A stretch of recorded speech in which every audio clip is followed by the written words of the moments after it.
Ang aming nakuha na mga yellow mushroom, ilang oras lang sa forest. Ayan, ang sa akin ay hindi ko pa nalinisan kasi nalimutan ko yung kutsilyo ko sa kotse. Ayan, at dami, oh, ito yung kay Lalab na nakuha, malinis na. Ayan, oh, at ayan, malinis na. Konting repaso na lang yan. Tanggalin pa yung ibang mga black dyan na mga dahon-dahon. At ang sa akin, grabe ito. Ang bigat.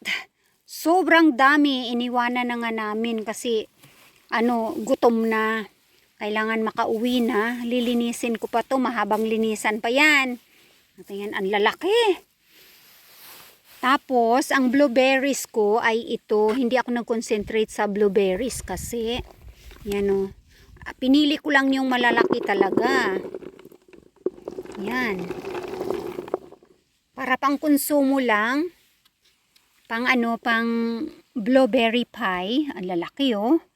Hindi ako nag-concentrate kasi nag-concentrate ako sa yellow mushroom. Ang lalaki rin o. Tatamis o. Marami akong lilinisin ngayon. Ilang oras na naman yan na paglilinis.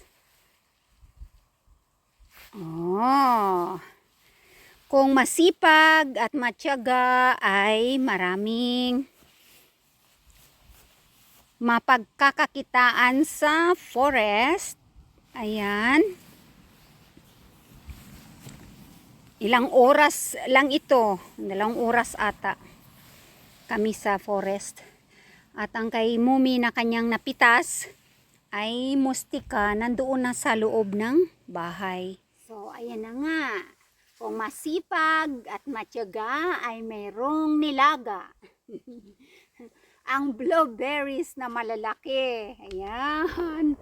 Pag gusto ka lang sa kagubatan, napakarami. Malalaki. At 2 balde at kalahati na yellow mushroom.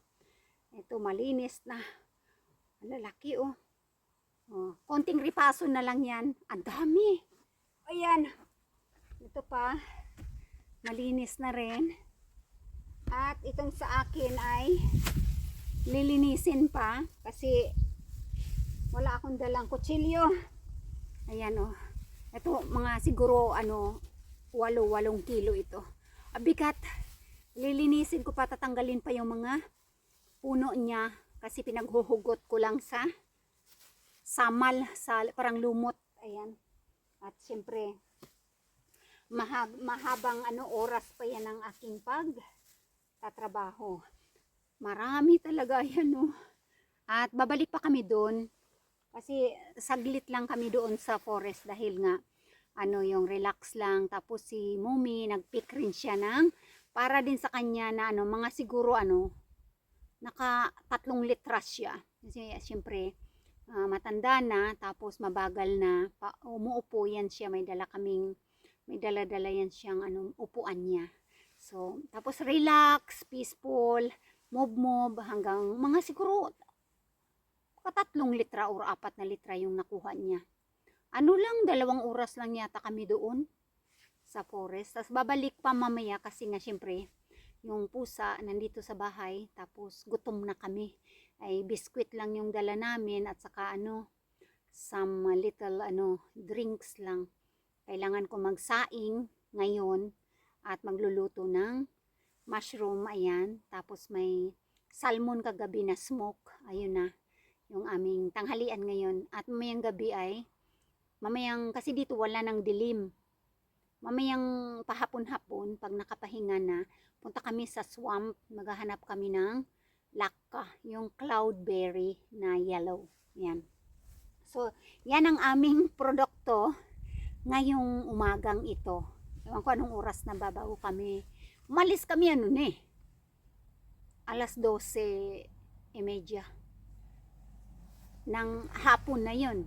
So, hapon na pala ngayon, Ayan, so, thank you so much for watching. At yan, kung may sipag ka dito, mayroon kang nilaga.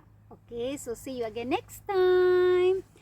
Babus, kuha na kayo ng blueberry. Oh, ang lalaki niyan. Pinili ko talaga ang malalaki.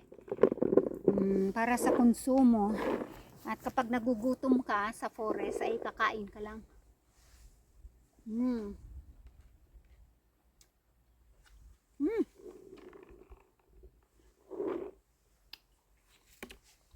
Tamis. Yung forest ay punong-puno ng blueberries. Hindi yan mauubos. Sa sobrang lapad ng ng kagubatan dito. So yan lang muna for today. Thank you so much and see you again. Bye.